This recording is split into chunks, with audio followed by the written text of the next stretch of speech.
जयंती मंगला काली भद्र काली कपालिनी दुर्गा क्षमा सेवा धात्री स्वासुर नमस्तुते।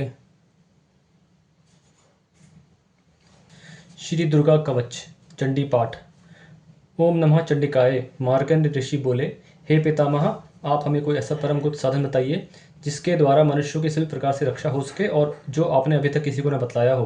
तब ब्रह्मा जी बोले कि हे विप्रवर, इस प्रकार का साधन तो परम पवित्र एवं परम गुप्त श्री देवी जी का कवच ही है। इसी से प्राणी मात्र का कल्याण एवं सभी प्रकार की रक्षा होती है। उसे ध्यान से सुनिए। देवी जी की 9 मूर्तियां इस प्रकार हैं: शैलपुत्री, ब्रह्मचारिणी, चंद्रघंटा, कुष्मांडा, स्कंद माता, कात्यायनी, कालरात्रि, महागौरी और सिद्धिदात्री। जो मनुष्य अग्नि में जल रहा हो, युद्ध भूमि में शत्रुओं के मध्य फंसा हो अथवा घोर से घोर संकट से ग्रस्त हो, वह मनुष्य भगवती जी की शरण में पहुंच जाए तो उसके घोर से घोर संकट में नष्ट हो जाते हैं। रण में कोई अमंगल नहीं होता, कोई आपत्ति नहीं होती, कोई शोक दुख भय आदि कुछ भी नहीं होता। जो भक्ति भाव से देवी जी का स्मरण करते हैं उनकी सभी प्रकार से उन्नति होती है। हे भगवती, जो भी आपको स्मरण करते हैं निसंशय आप उनकी रक्षा किया करती हैं। प्रेत की सवारी करने वाली चामुंडा देवी हैं। वाराही महेश्वर ऐन्द्री हाथी पर, वैष्णवी गणों पर, महेश्वरी बैल पर, कौमारी मोर पर और लक्ष्मी देवी कमल के आसन पर विराजमान है। श्वेत रूप धारण करने वाली वृषभ के वाहन वाली ईश्वरी देवी हैं। हंस पर चढ़ी हुई सभी आभूषणों से भूषित ब्राह्मी देवी हैं।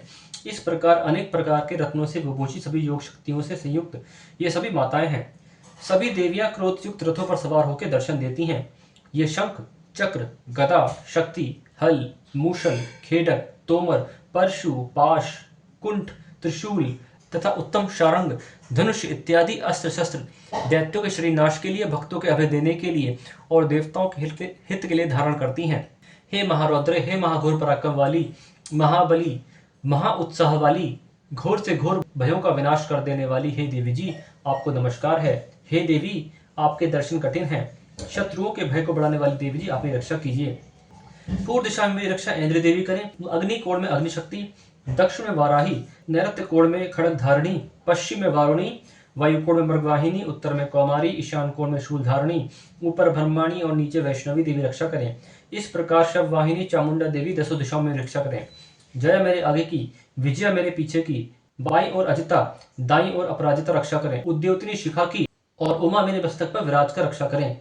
मालाधारी बाहों की, यशस्विनी भुवों के मध्य में, त्रिनेत्र नासिकाओं की, यमघंटा देवी नेत्रों के मध्य में, शंखनी कानों की, द्वारवासिनी कपोलों की, कालिका कपाल की, शांकनी करण के मूल की, भाग की रक्षा करें।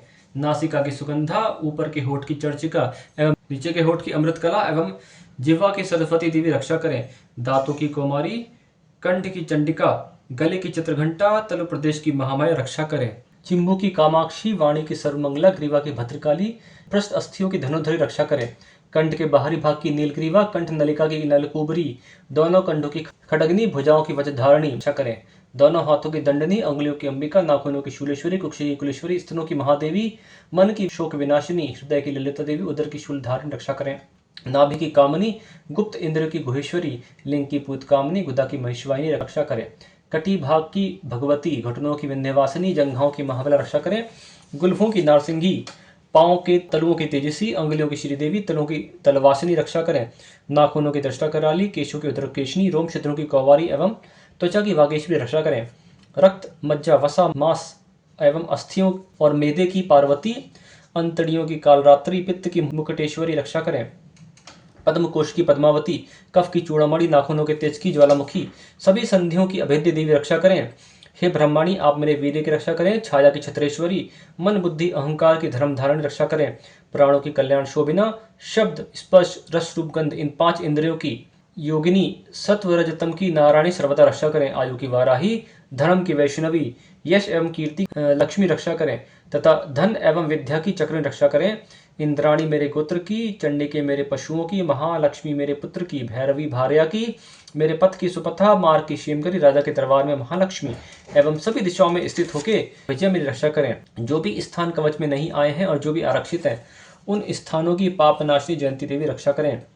मनुष्य यदि कोई भी मंगल चाहता है तो एक भी कदम बिना कवच के ना जाए। कवच से नित्य रक्षित मनुष्य जो जो जहां जहां जाता है वहीं से उसे धन का लाभ तथा कामनाओं की सिद्धि प्राप्त होती है।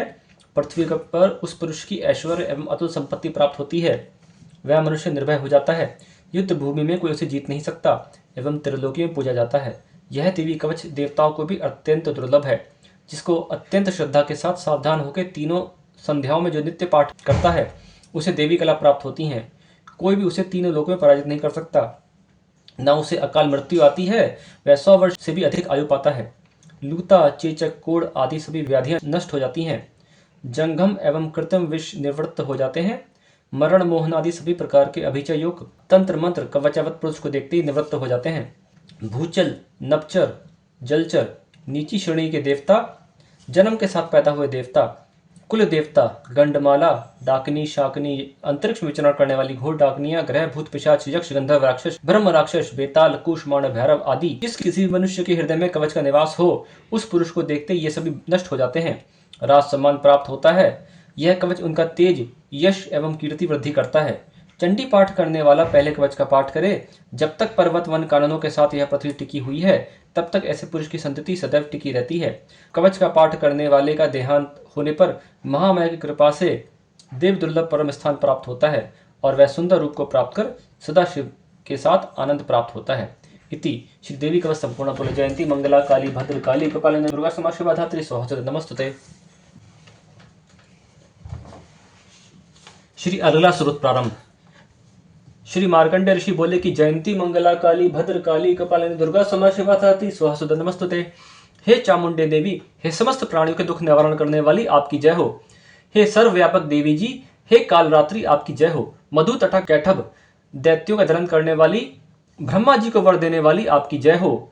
हे देवी, आप मुझे सुंदर रूप दो, जय दो, यश धन दो, शत्रुओं का विनाश करो। महिषासुर का नाश करने वाली भक्तों की सुखदाता देवी को नमस्कार है। आप मुझे सुंदर रूप दो, जय दो, यश धन दो, शत्रुओं का विनाश करो। हे रक्त बीज का वध करने वाली देवी और चंड मुंड असुरों को मारने वाली माता, आप मुझे सुंदर रूप दो, जय दो, यश धन दो, शत्रुओं का विनाश करो। हे शुम्भ निशुम्भ धूम्राक्ष नामक दैत्यों का मादमर्दन करने वाली, आप मुझे सुंदर रूप दो, जय दो, यश धन दो, शत्रुओं का विनाश करो। आपका रूप और चरित्र अचिंतनीय है, सभी शत्रुओं का आप ही विनाश करने वाली हो। हे देवी जी, आप मुझे सुंदर रूप दो, जय दो, यश धन दो, शत्रुओं का विनाश करो। हे पापनाशक चंडिके, जो सर्वदा भक्ति पूर्वक आपके चरणों में मस्तक झुकाते हैं, उन्हें सुंदर रूप दो, जय दो, यश धन दो, शत्रुओं का विनाश करो। हे सभी व्याधियों का नाश करने वाली, हे चंडिके, जो आपकी भक्ति पूर्वक स्तुति करते हैं, उन्हें सदैव सुंदर रूप दो, जय दो, यश धन दो, शत्रुओं का विनाश करो। हे चंडिके, जो निरंतर आपकी भक्ति अर्चना करते हैं, उन्हें सुंदर रूप दो, जय दो, यश दो, शत्रु का विनाश करो। हे देवी जी, आप मुझे सौभाग्य, आरोग्य, परम सुख दो, रूप दो, जय दो, यश दो, शत्रु का विनाश करो। हे मेरे शत्रु का विनाश करके आप मुझ में बल बढ़ा दो, रूप दो, जय दो, यश दो, धन दो, शत्रु का विनाश करो। हे देवी, मेरा कल्याण कीजिए, उत्तम धन संपत्ति प्राप्त कराइए, रूप दो, जय दो, यश दो, धन दो, शत्रु का विनाश करो। हे माता, आपके चरणों में देवता और दैत्य दोनों ही अपने मुक्टों की माड़ियां घिसते हैं, कृपा कीजिए, मुझे सुंदर रूप दो, जय दो, यश दो, धन दो, शत्रु का विनाश करो। हे मातेश्वरी, अपने भक्तों को विद्यावान यशवान करो, आप मुझे सुंदर रूप दो, जय दो, यश दो, धन दो, शत्रु का विनाश करो। बड़े बड़े अभिमानी दैत्यों का विनाश करने वाले हे चामुंडे देवी, हे चंडिके, मैं आपको प्रणाम करता हूँ। आप मुझे सुंदर रूप दो, जय दो, यश दो, धन दो, शत्रु का विनाश करो। हे चार भुजाओं वाली माते, हे चतुर्मुखी, ब्रह्मा जी भी आपकी स्तुति करते हैं। हे परमेश्वरी, आप मुझे सुंदर रूप दो, जय दो, यश दो, धन दो, बैरियों का विनाश करो। हे मातेश्वरी, विष्णु भगवान भी आपकी निरंतर भक्ति पूर्वक स्तुति किया करते हैं। हे देवी, आप मुझे सुंदर रूप दो, जय दो, यश धन दो, शत्रु विनाश करो। हे पार्वती के पति महादेव जी से स्तुति, हे परमेश्वरी, आप मुझे सुंदर रूप दो, जय दो, यश दो, धन दो, शत्रु विनाश करो। हे इंद्रदेव से पूजित हे परमेश्वरी, आप मुझे सुंदर रूप दो, जय दो, यश धन दो, शत्रु विनाश करो। हे देवी, आप तो कठोर भुजदंड रखने वाली हो, दैत्यों का घमंड नाश करने वाली हो, आप मुझे सुंदर रूप दो, जय दो, यश दो, धन दो, शत्रु को विनाश करो। हे अंबिके, आप अपने भक्तों के लिए अपार आनंद की वृद्धि किया करती हो, आप मुझे सुंदर रूप दो, जय दो, यश दो, धन दो, शत्रु विनाश करो। हे मातेश्वरी, आप मुझे वह पत्नी प्रदान करो जो मेरी इच्छाओं के अनुकूल हो और इस भयानक संसार रूपी समुद्र से ताड़ने वाली हो, उत्तम कुल से उत्पन्न हो। जो पुरुष इस स्रोत का पाठ करके महास्रोत कीलक का पाठ करता है, वह सप्तशती के पाठ जब से मिलने वाले वर एवं श्री संपदा के फल को प्राप्त कर लेता है। इति श्री अर्गला सर्व संपूर्ण बोलो जयंती मंगला काली भद्र काली कपालिनी दुर्गा क्षमा शिवा धात्री स्वाहा नमस्ते। अथ श्री कीलक श्रोत। श्री मार्कंडेय ऋषि बोले कि मैं उन भगवान सदाशिव को नमस्कार करता हूँ जिनके 3 दिव्य नेत्र हैं और वह विशुद्ध ज्ञान स्वरूप हैं और मोक्ष प्राप्ति के कारक हैं।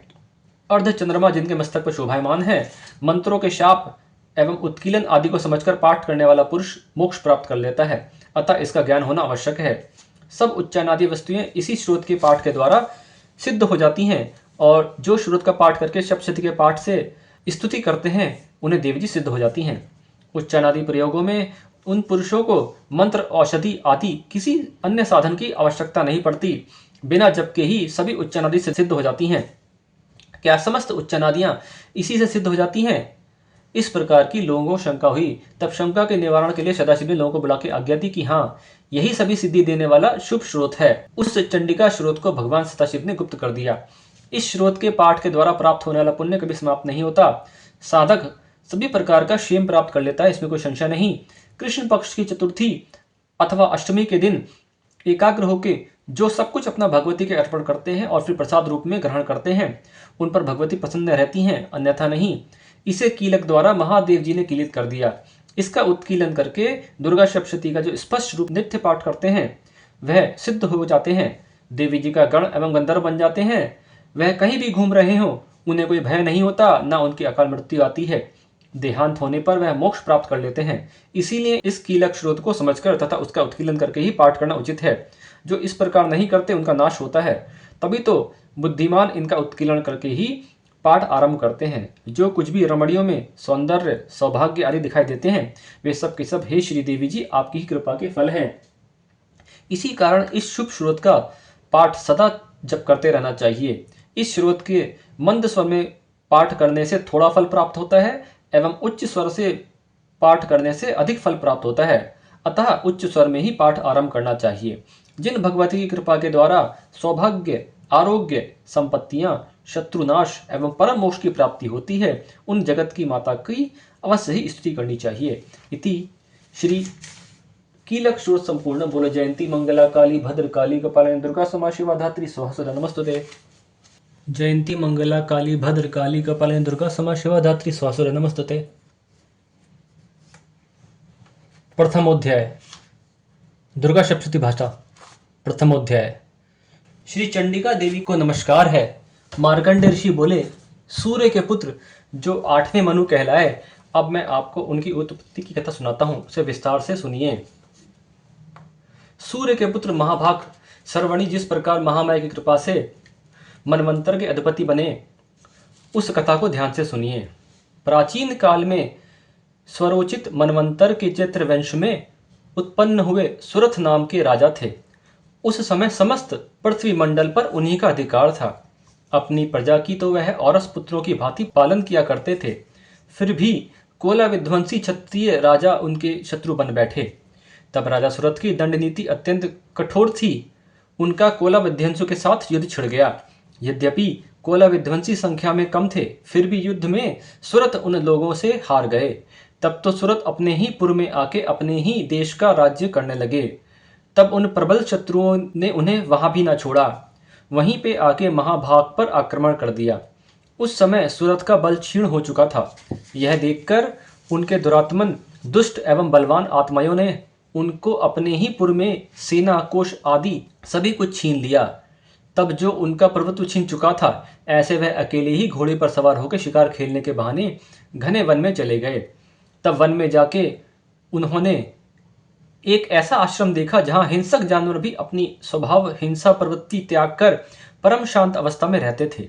वह आश्रम द्विज श्रेष्ठ मेधा मुनि का था। उनके शिष्य उस आश्रम की शोभा बढ़ा रहे थे।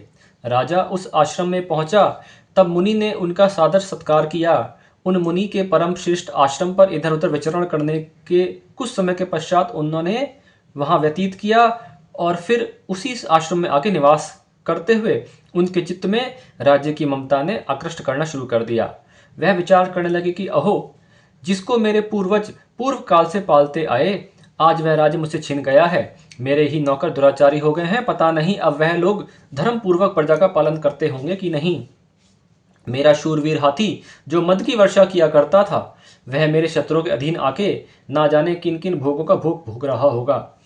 वो लोग मुझसे कृपा, धन एवं भोजन आदि परित्य ही मेरा अनुसरण किया करते थे। अब वह निश्चित ही दूसरे राजाओं की आज्ञा का पालन करते होंगे। मैंने कितना परिश्रम करके कोष संग्रह किया था, अब उसे फिजूल खर्च करने वाले खर्च करते करते क्या खाली कर डालेंगे। क्या अत्यंत दुख से संचित किया हुआ खजाना सचमुच नष्ट हो जाएगा? इस प्रकार की और भी बातें राजा को सतत विचारने लगीं। इस प्रकार विचारते विचारते एक दिन विप्रवर मेधा मुनि के आश्रम के पास एक वैश्य पहुंचा। उसके पास जाके उन्होंने पूछा कि तुम कौन हो और इस आश्रम में आने का कारण क्या है? तुम तो शोकग्रस्त दिखाई देते हो एवं उदास भी दिखाई देते हो, इसका क्या कारण है? यह राजा ने प्रेम पूर्वक उस वैश्य से पूछा।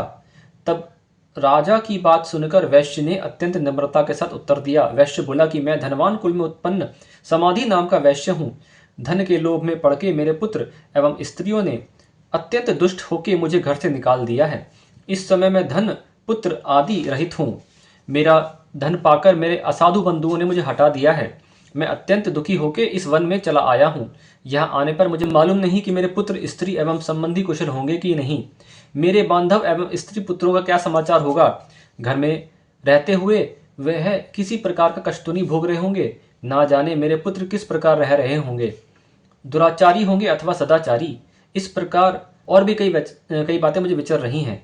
तब राजा बोले कि अरे, जिन लोभी पुत्र बंधुओं ने धन छीन कर तुम्हें निकाल दिया, उनके लिए तुम्हारे मन में इतनी स्नेह क्यों उमड़ रहा है, इतनी ममता क्यों है? तब वैश्य बोला कि आप मेरे विषय में जो बात कर रहे हैं वह सब यथार्थ है। इसमें कोई संशय नहीं कि आप जो बोल रहे हैं सब सत्य है। पर मैं क्या करूं, मेरा मन कठोर ही नहीं होता। जिन पुत्रों ने धन के लोभ में पड़ के पितृ प्रेम, स्त्री ने पति प्रेम और स्वजनों ने हृदय प्रेम त्याग कर मुझे घर से निकाल दिया, फिर भी उन्हीं के लिए मेरे मन में इतनी ममता की उमड़ रही है। मैं सब जानते हुए भी क्यों अज्ञानी की भांति बैठा हुआ हूँ? हे महामते, मैं क्या हूँ? उन गुण रहित बंधु बांधवों के लिए मेरे चित्त में इतना प्रेम क्यों उमड़ रहा है? उनके लिए मैं इतनी लंबी लंबी सांसें क्यों भरता हूँ? उन संबंधियों में मेरे लिए प्रेम का भाव है, फिर भी मेरा मन उनके लिए कठोर ही नहीं होता। इसके लिए मैं क्या करूं?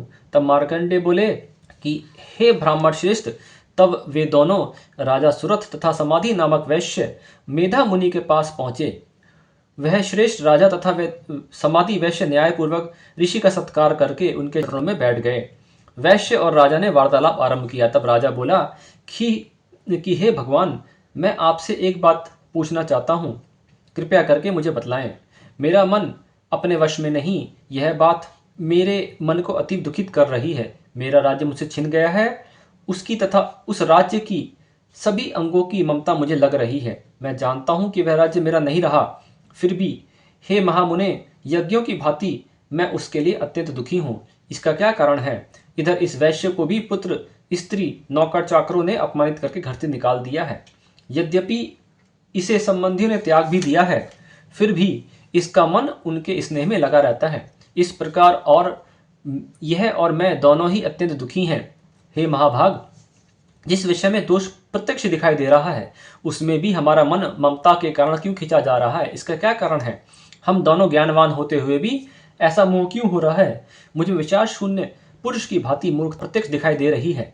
तब ऋषि बोले कि हे राजन, विषय मार्ग का ज्ञान सभी प्राणियों को होता है। हे महाभाग, विषय भी इसी प्रकार सभी के भिन्न भिन्न होते हैं। कितने एक प्राणी दिन में अंधे होते हैं, दूसरे रात्रि में अंधे होते हैं, किंतु कितने ही प्राणी दिन और रात्रि में समान दृष्टि से भी देखा किया करते हैं। यह सत्य है कि मनुष्य ज्ञानी होते हैं, किंतु वह प्राणी भी ज्ञानी होते हैं। पशु, पक्षी, मृग आदि सभी ज्ञानी हुआ करते हैं। जैसा कि पशु पक्षियों में ज्ञान होता है, वैसा ही ज्ञान मनुष्यों में भी होता है, और जैसा मनुष्यों में ज्ञान होता है वैसा उनमें भी। इसके अलावा दोनों में और भी कई बातें समान हैं। ज्ञान होने पर भी इन पक्षियों को देखो, ये अपने बच्चों को चोंच में दाना डाल के खिलाते हैं। यद्यपि स्वयं भूख से पीड़ित हो रहे हों, तड़फ रहे हों, फिर भी बच्चों का मोह उनसे कृत्य करवाता है। हे पुरुष सिंह, क्या इन मनुष्यों को आप नहीं देखते जो प्रत्युपकार के लोभ के कारण पुत्रों की अभिलाषा करते हैं? यद्यपि उनमें ज्ञान की कमी नहीं है, फिर भी संसार रूपी सागर में ममता रूपी भंवर ने मोह के गर्त में उन्हें डाला हुआ है। संसार के आवागमन का चक्र सदा चलता रहे, इस स्थिति को स्थिर रखने वाली यह योग माया का ही प्रभाव है। इसमें विस्मय करने की कोई संशय नहीं है। वह जगत की स्वामी श्री हरि विष्णु भगवान की योग निद्रा रूपी महामाया है, जिन्होंने सारे जगत को विमोहित कर रखा है। वही देवी भगवती ज्ञानियों के चित्त में बलपूर्वक खींचकर मोह में डाल दिया करती हैं। उसी महामाया के द्वारा यह चराचर जगत उत्पन्न होता है। वही महामाया जब प्रसन्न होती हैं तब मनुष्य को मुक्ति के लिए वर देने के लिए तैयार हो जाती हैं। और वही पराविद्या भगवती संसार के मोक्ष की कारक भी हैं, सनातनी हैं। वही सब ईश्वरों की भी ईश्वरी, संसार के बंधन का भी कारण है। राजा बोले कि हे भगवान, वह कौन देवी हैं जिन्हें आप महामाया के नाम से पुकार रहे हैं? वह किस प्रकार उत्पन्न हुई? हे ब्राह्मण देव, उनका क्या कार्य है? उन देवी का जिस प्रकार का प्रभाव है और जो उनका स्वभाव है एवं जिस प्रकार वह प्रकट हुई, हे ब्रह्मवेत्ताओं में श्रेष्ठ, यह सभी मैं कुछ आपसे सुनना चाहता हूँ। तब ऋषिज्ञ बोले कि वह देवी नित्य स्वरूपा हैं, यह सारा जगत उनकी मूर्ति है, उसी के द्वारा ही यह सारा जगत विस्तृत है, किंतु उनका प्राकट्य अनेकों प्रकार से होता है। वह मुझसे श्रवण कीजिए। तब वह देवताओं की कार्य सिद्धि के लिए प्रकट होती हैं। उसी समय अजन्मा एवं नित्य होते हुए भी वह देवी प्रकट हुई कहलाती हैं। हे राजन, कल्प के अंत में जब समस्त संसार प्रलयकालीन समुद्र में निमग्न था, तब योग निद्रा का आधार लेके सारे ब्रह्मांड के स्वामी श्री हरि विष्णु भगवान शेषनाग की सैया पर सो रहे थे। उस समय मधु एवं कैटभ, इन दोनों नाम से प्रसिद्ध भयंकर असुर विष्णु भगवान के कान के मैल से उत्पन्न हुए और ब्रह्मा जी को मारने के लिए तैयार हो गए। वे प्रजापति ब्रह्मा जी विष्णु की नाभि में कमल में विराजमान थे। ब्रह्मा जी ने भयंकर दैत्यों को देखा और भगवान जनार्दन श्री हरि विष्णु भगवान को स्वयं देखा। तब ब्रह्मा जी ने हृदय को एकाग्र करके इन्हीं योग निद्रा की स्तुति करी। यह स्थिति श्री हरि विष्णु भगवान को जगाने के लिए करी थी। योग निद्रा देवी ने भगवान के नेत्रों में उस समय निवास किया हुआ था।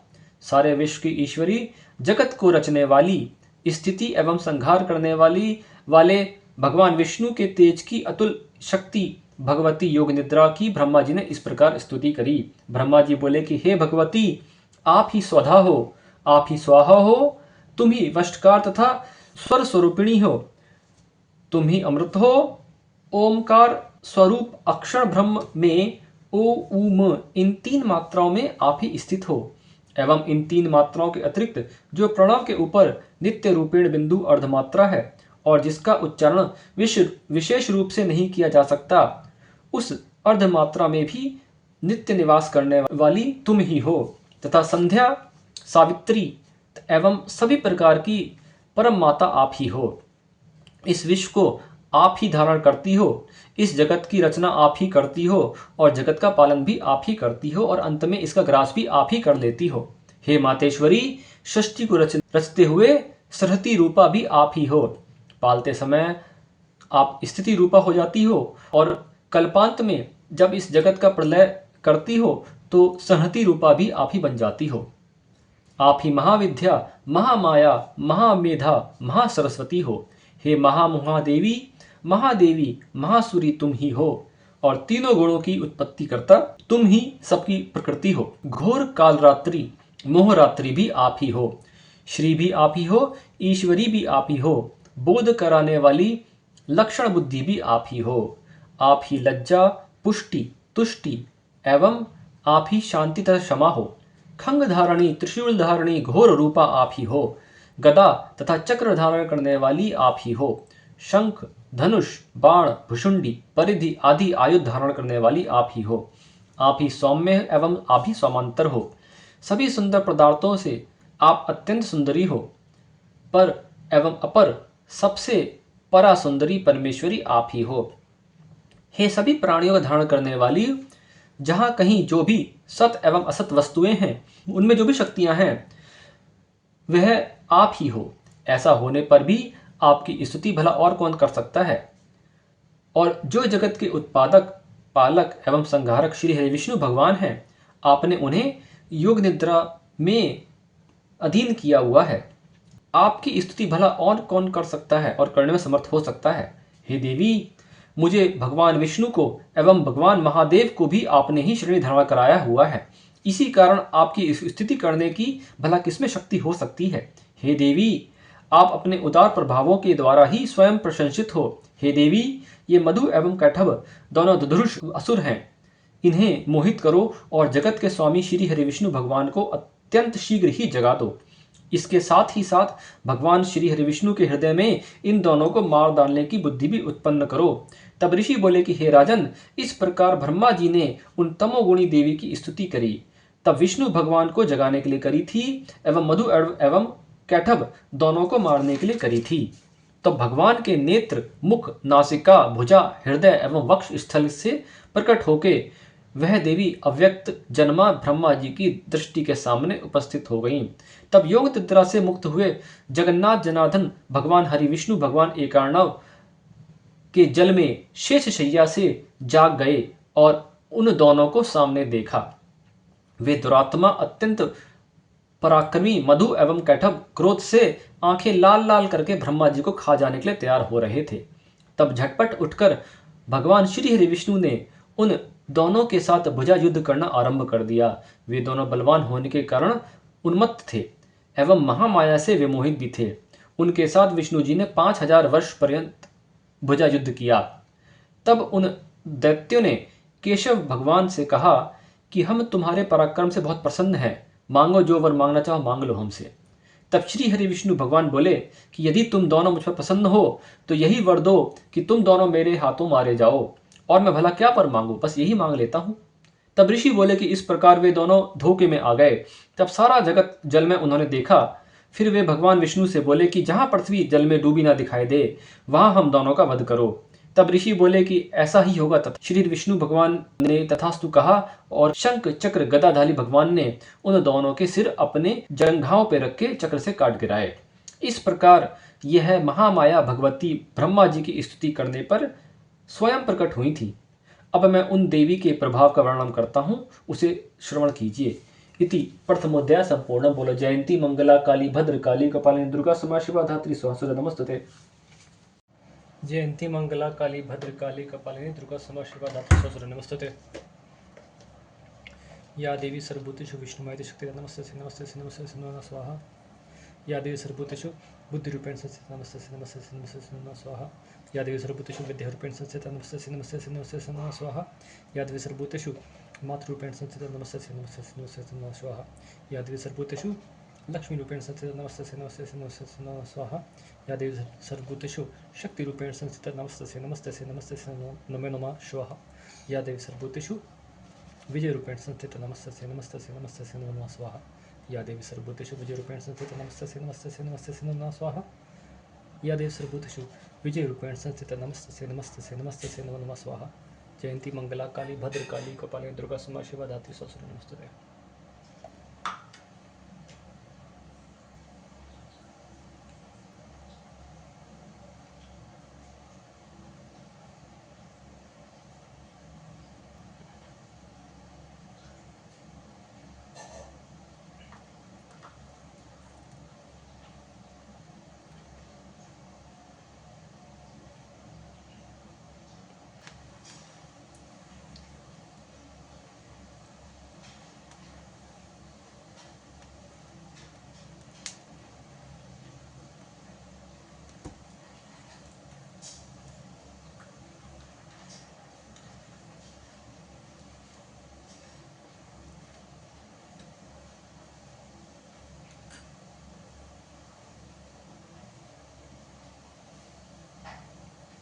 जयंती मंगला काली भद्र काली कपालिनी दुर्गा क्षमा शिवा धात्री स्वाहा नमस्तुते।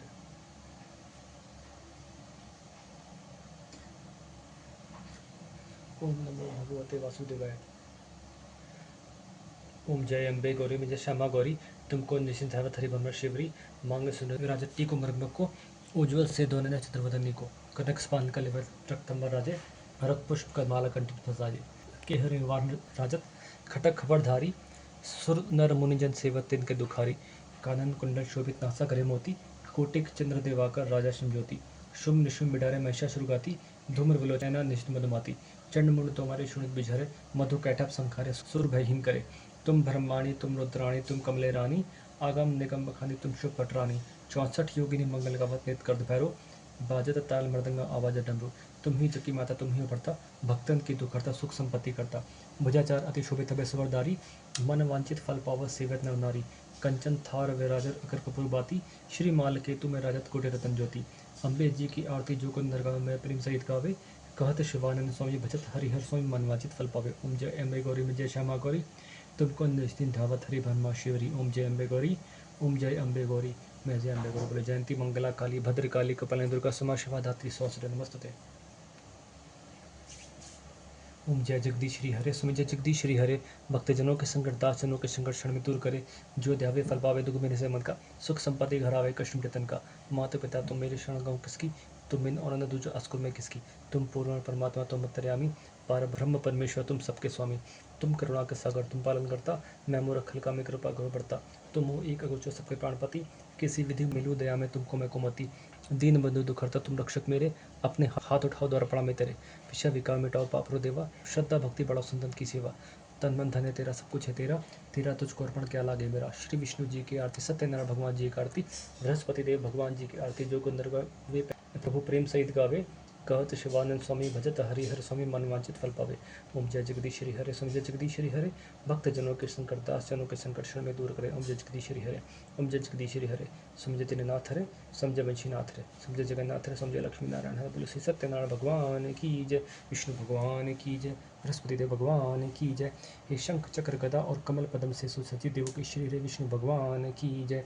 शांताकारं भुजगशयनं पद्मनाभं सुरेशं, विश्वधारं गगनसदृशं मेघवर्णं शुभांगं, लक्ष्मीकान्तं कमलनयनं योगिविरधिध्यानगम्यं, वन्दे विष्णुभवभयहरं सर्वलोकैकनाथं। मेघश्यामं पीतकौस्तुभवासं श्रीवत्सङ्कं कौस्तुभभाषिताङ्गं, पुण्यवेदं पुण्डरीकायताक्षं वन्दे विष्णुं सर्वलोकैकनाथं। नमः समस्तभूतानाम् आदिभूताय भूभृते, अनेकरूपरूपाय विष्णवे परविष्णवे। शशङ्खचक्रं सकरीटकुण्डलं सपीतवस्त्रं सरसीरुहेक्षणं, सहारवक्षस्थलशोभिकौस्तुभं नमामि विष्णुं शिरसचतुर्भुजम्। ओम नमो भगवते वासुदेवाय।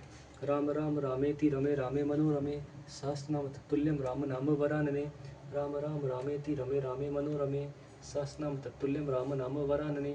राम राम रामेति रमे रामे मनोरमे, सहस्रनाम तत्तुल्यं राम नाम वरानने। ओम नमो भगवते वासुदेवाय। जयंती मंगला काली भद्र काली कपालिनी दुर्गा क्षमा शिवा धात्री स्वास्त्र नमस्ते।